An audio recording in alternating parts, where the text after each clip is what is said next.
Hello there and welcome to the Bearded Peacock. It's my channel where we talk all things Leeds United. I'm of course George. Welcome along to the channel. Welcome back everybody to the channel, and it's a review of the 4-1 win against Huddersfield Town on Saturday lunchtime. What a result. Now it's Crysensio Somerville's birthday today, but he certainly gave us a gift in an early birthday present for himself on Saturday for ourselves. On Saturday, also happy birthday to boss Daniel Farker. As of recording, both him, Farker and Somerville celebrate their birthdays today. Fark 47, Somerville 22. And what a performance, what a first half it was for Leeds on Saturday. I thought, I knew it'd be a comfortable. I said it should be a comfortable win. I didn't think we would get as comprehensive a performance as that within 45 minutes. But second half was a bit disappointing, but we'll unpack it in this video now. So of course, leave your comments down below on your thoughts on the game. Did you go? Any Huddersfield fans? How are you feeling after that one? I'm not sure there will be after that humbling, not humbling, but thrashing, really, wasn't it? So anyway, get your comments there below. Remember to subscribe to the channel and like the video if you like the content. So yeah, so starting lineup, 4 changes from Fark. He had to change it. Wednesday was not good enough. Disappointing performance, flat. Obviously, Bamford missed that penalty. Anger, frustration among the fan base, and he needed to change it. 4 changes in all, and for me, this is close to our best team, to our strongest team, bar the fullbacks. I think once Junior Firpo and Jed Spence come back into the side and are fully fit and integrated into the team, I think they'll be our front two, sorry, 2 wing backs, Firpo on the left, Spence on the right, and I think with Rodon and Strauch in the middle, that's a defence that is pretty good going forward as well. But Sam Byram's been fantastic, to be fair, hasn't he?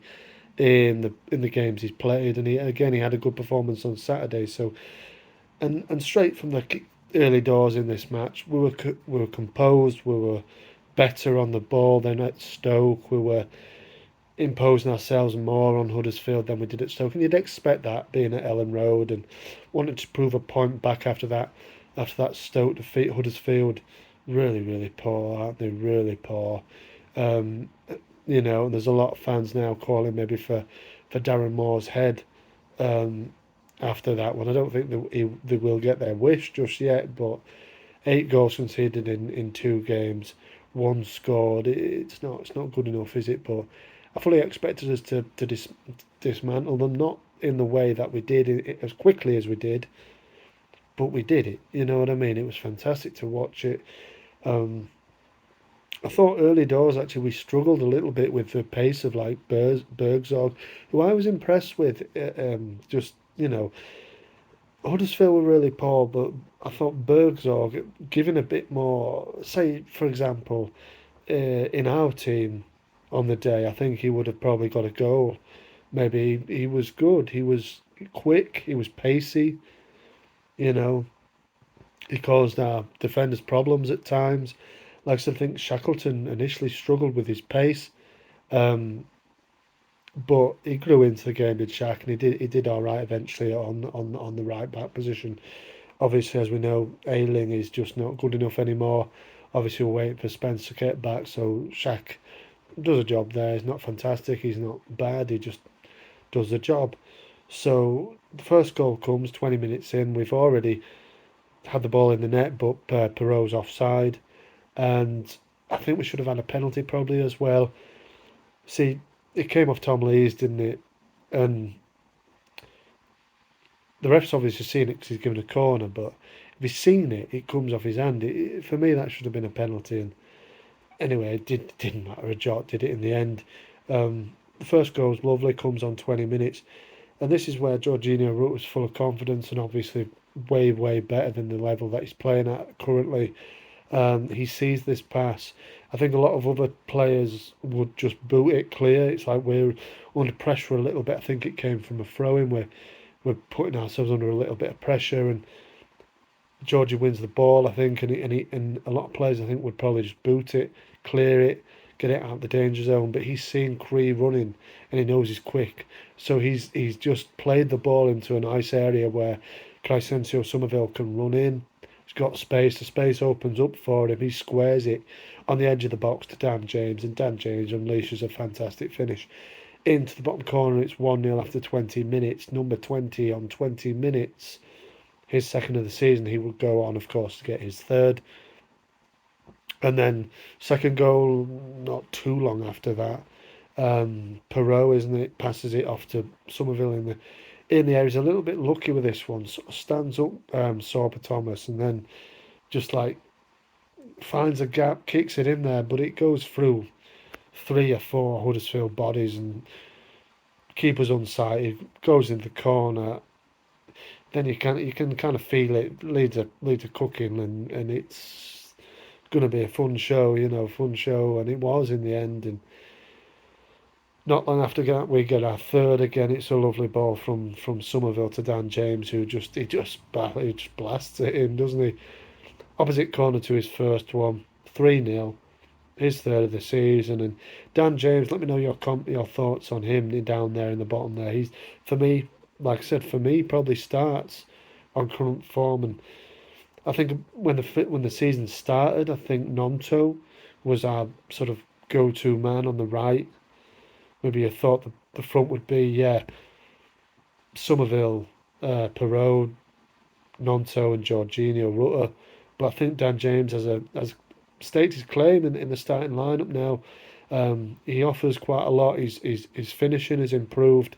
His sort of final ball is improving as well. And again, he's better than this division, isn't he? He's played Premier League, he's played at the top level. He's played, obviously at Man United for a number of years, for a bit. I don't know how long he was there actually, but he's played at the highest level really, and he's better than the Championship. And I think Nonto has a little bit of work to get back into the starting 11, but he's not sulking. He's on the pitch celebrating with his mate Crysensio, isn't he? When he scores that second goal, and he gets his chance in the second half. I mean, we'll come on to the second half in a minute, but yeah, third goal, and that's the game done. We squeeze in a fourth goal at the end, and again, it's lovely interplay.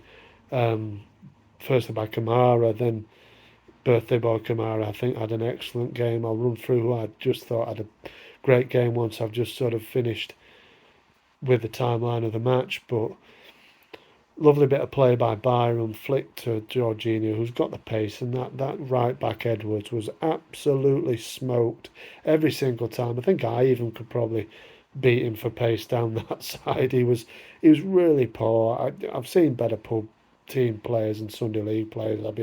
I'll be honest with you. He's shocking. He looked. Like I said, he was just on toast, smoked every single time. Even Sam Byram, cooked him for pace, and he was just whipped off at half time. It was a shame. I was ashamed to see him come off. You know what I mean? But yeah, they couldn't continue like that because they were just getting absolutely ripped apart. And it was testament to Leeds really. They put them to the sword, and brilliant first half performance, top notch. Obviously, Creed dances. I love the commentary from Bryn on this one. Somerville, and he's just waiting for him to have a shot, and he just gets it in there. Nice finish to same corner as his first goal. Obviously, he's absolutely on fire. 2 goals, 2 assists. Yeah, just a real top player, isn't he? And that's what we've got on our hands, a top player. 6 goals. He's overtaken Perot as our top scorer now. And Joel Perot, I'd just like to see a bit more from. I think he got an assist for Creed's first one, but I'd just like to see a little bit more from Joel, because we know he's got the quality there. But like Farkas said as well in press conference and stuff, he's not the main man. He was the main man at Swansea, needed to get the goals. There was pressure on him to get goals. There's not really that much pressure on him here.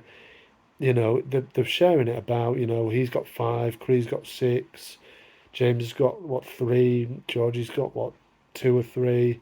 They're sharing them about, and the assists as well. It's across the front line really, and so there's not as much pressure on him to get goal involvements, to get goals. Obviously, he'll still want to do, but we can get goals without him being involved. Look at that one. I mean, he got the assist for Cree's first, our second goal, but other than that, he was sort of largely out the game, wasn't he? On the whole, I mean, let me know your thoughts on Perot, but I mean, second half comes and it's a bit of a disappointment that we didn't absolutely flatten them really, because we had the capacity to do that in the first half. I know they made a change and that lad Edwards came off and he had an awful game, but Pearson come on and they looked a little bit more organised. We'd already won the game, hadn't we? We'd already won the game, but this is where I think with Fark, he's spoken about it before, respect sort of thing, and I believe this is probably why he didn't just say to them, just continue as you are and just go and keep scoring the goals, because you could evidently see there was a drop off in intensity from Leeds, just happy to pass the ball around the back and in the midfield because they knew they'd won the game, and they had done. But I'd just like to see that little bit more killer instinct from them, just like they'd shown in the first half, just to go on, get another two or three goals in there, because they were there for them if they pushed Huddersfield to do and make them defend a bit harder. But as it was, they were happy just to pass the ball about. I was disappointed that they gave them a goal as well. It was such a cheap goal to give away as well. Obviously, Sorba Thomas has a long shot. Melia, you should be saving it. Should just catching it, drop on it, and that's it. The action's done. But it comes off his shoulder or something, and the lad Hellick puts it in. Disappointing, but obviously the game is well and done, well and truly done at that point anyway. They're not coming back ever from that first half, and they didn't look likely to at all. Like I said, the only sparks of sort of real sort of positive maybe for Huddersfield was the lad Bergzorg and maybe Thomas as well showed a little bit of fight, but other than that, they were largely poor. Um, and Bergzorg probably should have had a penalty as well, and it got to the point where Farke starts making subs just to probably protect a couple of the first 11, and he brings on Ayling and Coop, and from there as well, I know there was a drop off into intensity right from the second half whistle, but those two lads are far and away nowhere near the good enough quality to even be coming off the bench now. I don't think. Keep them around the squad if you want to occasionally play them, but just yeah, we've got to move on from those guys now. They're not good enough. Liam Cooper should have given away a penalty. It was a penalty basically. He was struggling awfully to get to keep up with Bergzorg, and he fouls him. I don't know why they didn't give a penalty. Really, it was nailed on for me. Was that again? I think it was 4-0 at the time, but again, it wouldn't have mattered anyway, would it really? At that point, you weren't in any danger after that first half performance that we weren't going to go on and win that game. Like I said, the only disappointment second half was that we didn't go on and completely obliterate them. But I mean, the 4-1 scoreline was good enough, wasn't it? And yeah, so we move on to Leicester. Hard game on Friday. Obviously, hardest, toughest test that we could possibly have. Leicester on an absolute roll, aren't they? Looking like they've already sewn up the title. Certainly automatic promotion.